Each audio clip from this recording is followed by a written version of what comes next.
What's up, everyone, and welcome back to the channel.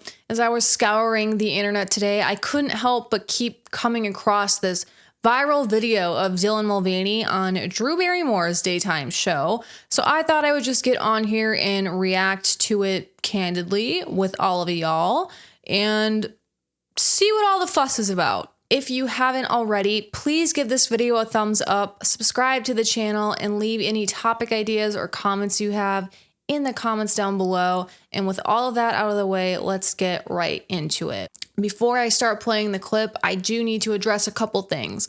The first is, well, I do try to be conscious of people's pronouns when it's clear that someone is genuinely suffering from gender dysphoria. You know, I do have compassion towards that. I do not believe that this whole Dylan Mulvaney thing, that's not what that is. I think that Dylan's whole shtick is an act. I think he's somewhat of an industry plant, if you will. And I think the whole thing is disingenuous, and I think there is bad motives underneath it all. And for that reason, I'm probably just going to refer to Dylan as a he, because I just don't believe it. I don't buy into the whole thing. I think it's an act. Dylan is an actor, and it just seems obvious to me that this whole song and dance is fake and there's an agenda behind it. So just want to get that out of the way. Let's get into this video here. Let's see what has everyone up in arms. Let me ask you about the negativity. How have you dealt with it? And what's an approach you take? What's your self-talk? What do you filter? Yes. How do you... I still read the comments, but there is so much hatred.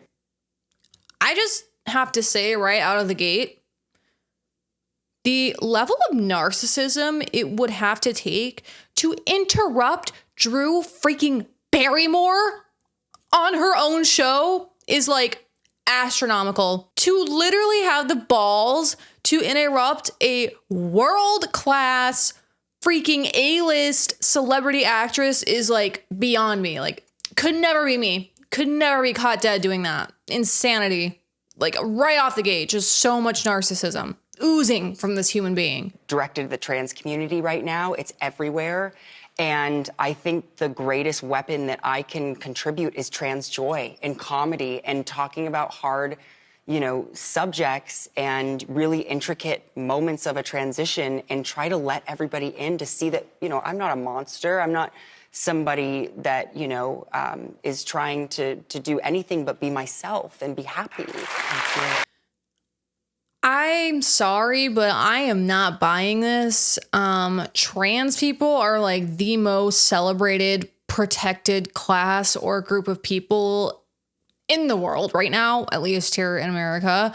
And just because, you have some people on the internet who disagree with you appropriating women and making a mockery out of women, it does not mean it's hate. I don't think any of us out here who criticize Dylan hate Dylan. I just think a lot of us, we see through the facade, and point blank, what Dylan does is offensive. He does not listen to what the biological women have to say about him appropriating our lifestyle, and totally disregards it, and then just wraps it up into the bow of trans hate. And that is just, it's disingenuous and it's unfair. Just because there's women out there calling you out on your BS and seeing this situation for what it is does not mean that there's people hating on you. And additionally, if there's men agreeing with us, it's just because they're trying to protect us. We just see what's going on, and, we're not going to be made a fool of so you can keep getting acting gigs and end up on Drew Barrymore's show where you just interrupt her. Love ya. Thank you, everybody, for that support. The coddling has to stop. It is so cringe. Like, stop. This is a grown man. He doesn't need everyone to coddle him. He has achieved like international stardom. I think he's going to be okay. How do you stay on your own path? Where do you draw boundaries? Where do you find the strength to keep being the joy? Well, I think having my chosen family and the people that I love to take care of me. But I also think there's something just about making sure that you don't put something out there before you're ready, and really just surrounding yourself with good people. I just have to say, again, going back to this idea that, you know, oh, there's all this trans hate. If this was a biological woman doing what Dylan is doing, she would not be up on that stage right now, because we don't get celebrated and given an enormous platform just for being women. Only men who parade around as women get that. Life isn't fair, but something about that just seems really sad to me.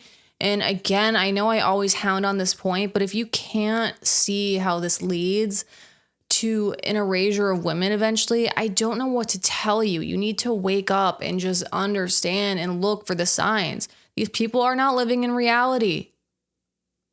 They're gaslighting us and telling us that we're the crazy ones. It's interesting because I look at someone like you, and I can't imagine anybody disliking you. Oh, please. Do you want to know, ironically, who dislikes me the most sometimes? Who? Myself. Oh, me too. This is so cringe. I am cringed out. What is this? The freaking coddling. Like, girl, stop. You're Drew Barrymore. What are you doing? Why are you like, Dylan should be on his hands and knees for her. Like, what is this? So performative.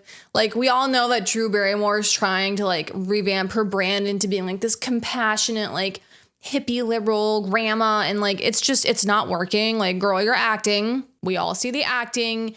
And it's freaking cringe, bitch. Like, I am so cringed out by this. I'm having a literal, obvious, like, visceral reaction to it. What? Oh.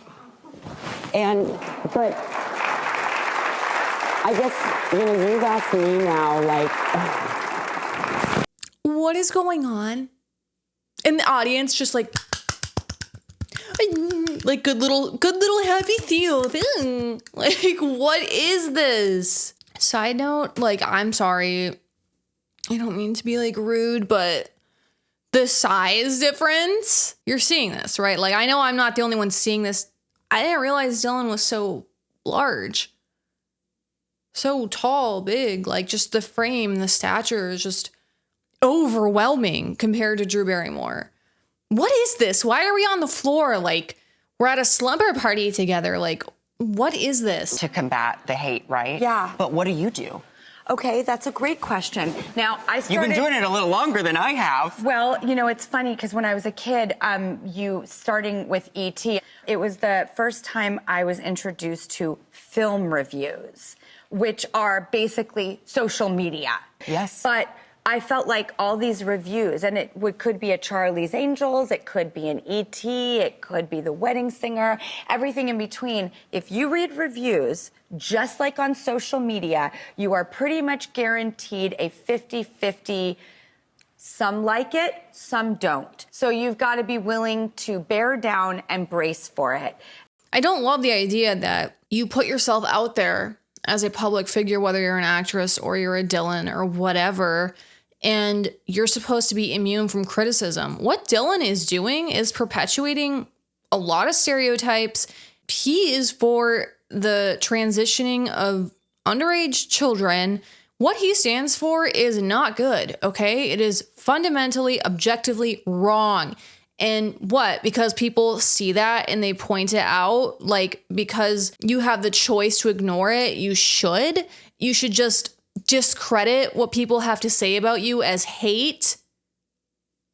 Film reviewers literally review films to give their opinion. Like, this new age, it's so toxic that, like, you don't take into consideration what people have to say about you. If there's a lot of people that have a lot of the same opinions surrounding you, maybe you should, like, hear them out. There's a lot of trans people that exist that people don't have issues with. And it kind of boils down to them not just prancing around in dresses and makeup and acting like that's all that it's cracked up to be as a woman. And I think picking your battles too. Yes. And sometimes I think the greatest response can just be in the next joyous video or in the next win that you have. the interrupting again. Like, I'm sorry, you're going to sit here and tell me that Dylan has more wisdom to offer than Drew freaking Barrymore? The narcissism oozing all over the place here. It's insufferable, and it's honestly, it's just unbearable. Like, it's hard to listen to. I can see why people are so up in arms about this, because it's so obvious what it is. It's all a show. It's all fake. It's all performative. And at the root of it all, it's offensive to women. Because that just goes to show that, like, you are continuing on, and whatever that those people are projecting onto you, it isn't actually penetrating. I couldn't agree more, because another thing that you're making me realize is to not carry on in spite of others. I'm sorry, I just realized that I'm sitting on the floor with Drew. I'm so happy to be doing this. Thank you for joining me on the floor. And that concludes why I feel that this is completely and totally an act. Dylan Mulvaney is clearly an industry plant, just sent here from the deep state to piss women like myself off all over the world. And what more is there really to say about this? Like, at what point are we not just sick of it? At what point do women just collectively come together and stop enabling this kind of behavior? I really don't care what you do with your life, but if the left is going to cry about how they don't want to be offended all the time, then two can play that game, girl. Okay. And I'm done with this. This is offensive and I'm sick of seeing it. And Dylan just can't stop taking up space and stealing it from other women who deserve it. There are so many women out there who have endless amount of talent and will never get even the slightest amount of time in the hot seat because they're not trans. You know, I just find the whole thing to be incredibly unbearable and it's just so cringe. Like, at what point do we stop coddling these people, enabling them? Fine, you want to exist, whatever, but you're not going to mess with kids. You're not going to force everyone else to play into your delusional game, and you're not going to appropriate and offend half of the world population. Okay? At what point is enough enough? And I know that a lot of women out there, and men maybe, feel the same way as I do, but they're so scared of getting canceled or being seen the wrong way. In some cases, maybe even like losing their job or something, that they're too scared to say it. And I don't know, it's really sad that we're gonna let people like this just walk all over us. Girl, please. These people need attention so bad. They need to be validated so badly. They need a personality so badly. They just need to take up all of the space they possibly can so badly that they'll do anything. Dylan just had a live performance to celebrate day 365 of being a girl. I've been a girl for 365 times 27, okay? I don't celebrate all the days that I'm a girl. I just am. To be honest, there's a lot bigger things going on, and this is all just such a distraction. But what it does point out is there is a culture war going on right now, and it is rooted in spiritual warfare. And I truly believe this is what happens when the world loses its connection to God or a higher power, and the world loses sight of what matters. And I think a lot of people are just getting really sick of watching this song and dance. All right, y'all, I know it was kind of a short video today, but that's all I had for you. Be sure to like this video, subscribe to the channel, and follow me on Rumble, as YouTube is going to be implementing some more censorship guidelines coming here soon, and I'm getting a little worried that my channel may not be the best fit for YouTube, but whatever. I should have a Pretty Politics episode up for you next week, just trying to decide on a good topic. If you have any ideas, please leave them in the comments down below for me, and I will see you in another video soon. Peace.